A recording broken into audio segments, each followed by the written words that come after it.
ओम नमो भगवते वासुदेवाय नमो नमः। आज 73वां अध्याय। जरासंध के जेल से छूटे हुए राजाओं की विदाई और भगवान का इंद्रप्रस्थ लौट कर आना। सुखदेव जी कहते हैं कि जरासंध का वध होने पर भगवान ने 20,800 राजाओं को मुक्त किया था। वहां से जरासंध ने पहाड़ की एक घाटी के अंदर उन सबको बंदी बनाकर रखा हुआ था और भूख प्यास के कारण बड़े ही दुर्बल हो गए थे, बड़े ही कमजोर हो गए थे, भूखे थे सभी के सभी। और जो उनके शरीर पर वस्त्र थे वह बहुत ही मैले कुचैले थे। जब उन सारे राजाओं ने भगवान श्री कृष्ण के दर्शन किए तो उनकी नज़र तो उनसे हटे ही ना। भला कैसे ही हटे। इस समस्त लोकों की एक शक्ति जब उनके सामने खड़ी हुई है, सावले सलोने रूप के अंदर, उनके गले में कौस्तुभमणि की माला है, वन माला लटक रही है, कानन में सुंदर कुंडल है, हर एक अंग प्रत्यंग के ऊपर जो जो आभूषण है वह शोभा पा रहा है। और जब राजा लोग देख रहे हैं तो मानो नेत्रों से पी रहे हैं उनको, मानो जीभ से चाट रहे हैं उन्हें। वह तो उनको देख रहे हैं, बस देखते ही जा रहे हैं एकटक।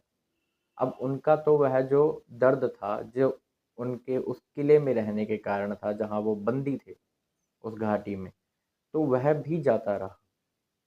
उन्होंने बड़ी ही सुंदर स्तुति की भगवान श्री कृष्ण की। वह कहते हैं, हे सच्चिदानंद स्वरूप, आप ही हमारे रक्षक हैं। जिस प्रकार आपने जरासंध की कैद से हम राजाओं को छुड़ाया है, ऐसे ही कृपा करके आप हमें इस संसार के जन्म मरण के चक्र से भी छुड़ा दीजिए। हम भी एक समय वो था जब धन से मतवाले हो रहे थे। हम तो इसमें जरासंध का कोई दोष नहीं मानते, क्योंकि जरासंध ने हमें कैदी बनाया तभी तो हमें आपके दर्शन हो सके। और यदि प्रभु आपके दर्शन जब हों तो ऐसे के लिए तो पता नहीं कितने जन्मों तक हम भी कैदी बनने को तैयार हैं। लेकिन बात वही है कि जब उस कैद का दरवाज़ा खुले तब सामने आप खड़े हों। वो जो त्रिलोकी स्वामी के जो दर्शन हैं उसको पाने के लिए लोग क्या क्या नहीं करते, कितने जन्म जन्म निकाल देते हैं। राजाओं को कैद होना अपने लिए अच्छा लग रहा था कि अगर अब हम कैद हैं तो अब बाहर निकले हैं तो हमें तो भगवान श्री कृष्ण के दर्शन हो गए हैं। वह उनसे कहते हैं कि हम एक समय वह भी था जब बड़े ही धन से मतवाले हो रहे थे। हम एक दूसरे को जीतने में लगे हुए थे, राज्य की लालच था, बहुत सा धन एकत्रित करना था, विषय भोग भोगने थे। बस अपने आप को तो भूल ही गए थे। जो आपके विषय हैं इसी को ही सत्य मान रहे थे, जो यह शरीर है इसी को ही सत्य मान रहे थे। लेकिन जब असलियत पता लगी तो असलियत तो कुछ और ही है प्रभु।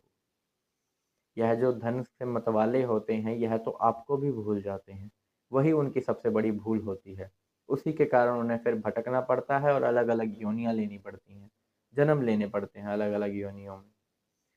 फिर वह उनसे कहते हैं कि प्रभु, अब हमें इस संसार के जन्म मरण के फेर से आप छुड़ा लीजिए।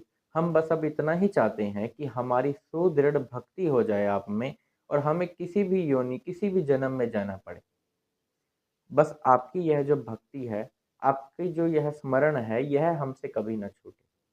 हम इसको को कभी भूले ना। वह उनसे बस इतना ही मांग रहे हैं अब तो। भगवान श्री कृष्ण कहते हैं कि तुम अब सही दिशा में हो। मैं ही सबका स्वामी हूँ, सबकी अंतर आत्मा मैं ही हूँ। और आज से ही तुम्हारे में मेरी सुदृढ़ भक्ति होगी। और जब तुम इस भक्ति से अपने जो कर्म है, जो राजा के कर्म होते हैं, धन से मतवाला ना होकर यज्ञ के द्वारा मेरा यजन करके तुम मेरे ब्रह्म स्वरूप को प्राप्त हो जाओगे। जो राजा, तुम बिल्कुल सही कह रहे थे, जो राजा धन से चूर चूर हो जाए, जो अपने आप को ही सत्य मानने लगे, जो भूल जाए कि काल नाम की भी एक ढाल है, और वह काल और कोई नहीं, वह तो हमारे सामने वही खड़े हैं मृत्यु के रूप में। और यह जो शरीर है यह दिन ब दिन क्षीण होता जाएगा। एक उम्र है, एक उम्र बीत जाने पर यह ढल जाता है, फिर एक इसमें रोग आ जाते हैं, और फिर उस समय भगवान को याद आती है, भगवान की याद आती है हमें, जो कि बिल्कुल गलत है।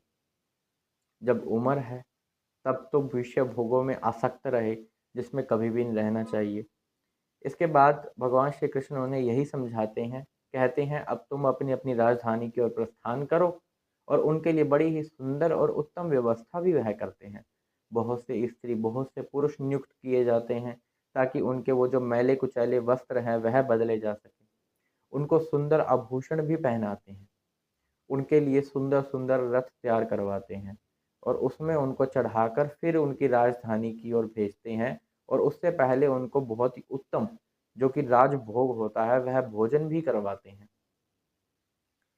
राजा लोगों पर बहुत ही कृपा करके अब वह भी प्रस्थान करते हैं इंद्रप्रस्थ की ओर, अर्जुन और भीमसेन के साथ। जब वह जरासंध नंदन से सत्कार पाकर, आदर पाकर वहां से निकल जाते हैं इंद्रप्रस्थ की ओर, तो वीर विजय जो होते हैं वहां जाकर शंख की ध्वनि करते हैं और जो उनके इष्ट मित्र होते हैं वह बड़े ही प्रसन्न होते हैं और जो उनके शत्रु होते हैं वह बड़े ही दुखी होते हैं, क्योंकि शंख की ध्वनि से सब यह समझ गए थे कि जरासंध की मृत्यु हो चुकी है। और युधिष्ठिर तो प्रेम के अश्रुओं से कुछ बोल नहीं पा रहे थे। उनको बड़ी ही प्रसन्नता हो रही थी, उनके मन में आनंद भर गया था।